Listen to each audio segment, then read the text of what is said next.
Perkenalkan, nama saya Siti Nuraziza, NIM 2021-13011, jurusan Administrasi Keuangan. Nah, kali ini saya akan menjelaskan apa sih itu rekonsiliasi bank. Mari kita simak. Pengertian rekonsiliasi bank adalah proses mencocokkan saldo dalam catatan akuntansi entitas untuk akun kas dengan informasi yang sesuai pada laporan bank.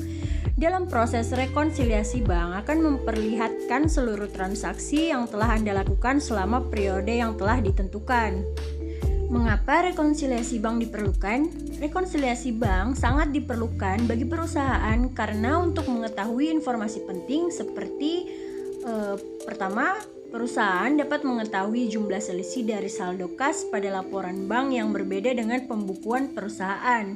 Yang kedua, untuk mengetahui penyebab-penyebab selisih saldo kas pada catatan bank dan catatan perusahaan. Kapan sebaiknya melakukan rekonsiliasi bank? Sebuah perusahaan paling sedikitnya akan melakukan rekonsiliasi setiap akhir bulan. Proses ini dilakukan segera setelah bank mengirimi laporan bank perusahaan yang berisi saldo awal kas, transaksi selama 1 bulan, dan saldo akhir kas di bank tersebut. Komponen dalam rekonsiliasi bank yang pertama itu deposit in transit atau setoran dalam bank adalah uang tunai atau cek yang telah diterima dan dicatat oleh suatu perusahaan tapi belum dicatat dalam catatan bank tempat perusahaan tersebut menyimpan dana. Yang kedua adalah outstanding check atau cek yang beredar. Cek yang beredar adalah cek yang telah dicatat oleh perusahaan tetapi belum dicairkan. Jika belum diselesaikan, maka tidak akan muncul laporan pada bank tersebut. Yang keempat adalah non-sufficient fund check atau cek kosong. Adalah cek yang tidak diterima oleh bank karena dana di dalam rekening perusahaan tidak mencukupi. Jika ini terjadi, maka bank tetap akan mengeluarkan nota debit dengan jumlah ketidakjujuran dan saldo di rekening akan dikurangi.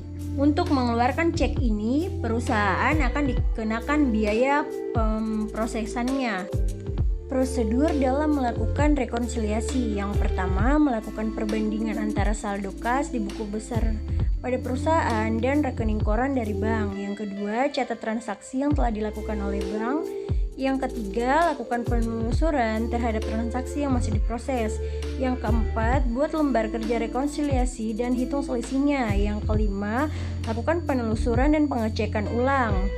Oke, sekarang kita masuk pada contoh kasus. Yang pertama, saldo kas menurut catatan PT Kemilau sebesar 2 juta.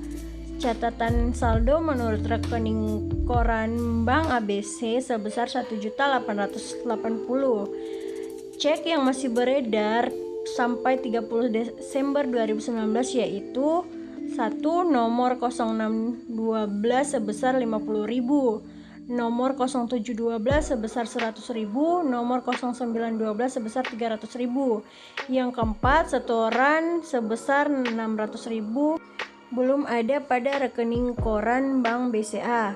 Bank BCA membebani rekening giro perusahaan dengan biaya administrasi bank sebesar 15.000. Transaksi tersebut baru diketahui pada tanggal 31 Desember 2019.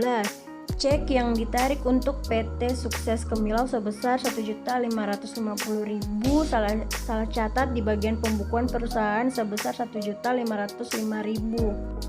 Tanggal 28 Desember 2019 terdapat seorang customer yang meminta kembali cek yang telah dibayarkan kepada perusahaan pada tanggal 27 Desember 2019. Cek sebesar 100.000 ini telah disetorkan ke bank dan dicatat pada 20 Desember. Bank ABC telah menagih piutang wesel perusahaan sebesar 200.000. Transaksi baru diketahui 31 Desember 2019. Rekening koran Bank ABC menunjukkan pengurangan sebesar 90.000 untuk cek nomor 0412 yang seharusnya bernilai 80.000. Mari kita lihat jawabannya. Kas menurut catatan perusahaan sebesar 2 juta. Kas menurut rekening koran bank sebesar 1.880.000. Penagihan piutang wesel itu terdapat pada catatan perusahaan sebab bank belum mencatatnya sebesar 200.000.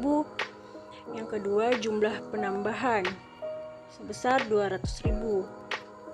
Setoran dalam perjalanan itu tercatat di bank namun belum tercatat pada perusahaan sebesar 600.000. Kesalahan pencatatan juga terdapat pada pencatatan bank sebesar 10.000, jumlahnya 610.000.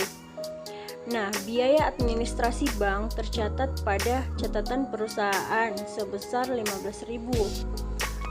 Cek kosong juga tercatat pada perusahaan sebesar 100.000, kesalahan pencatatan sebesar 40.000. Jadi jumlahnya 160.000. Sedangkan cek yang beredar tercatat pada catatan bank nomor 0612 sebesar 50.000, nomor 0712 sebesar 100.000, nomor 0912 sebesar 300.000 dicatat pada dikurangi jumlahnya sebesar 450.000. Saldo akhir sebenarnya dari keduanya yaitu 2.040.000.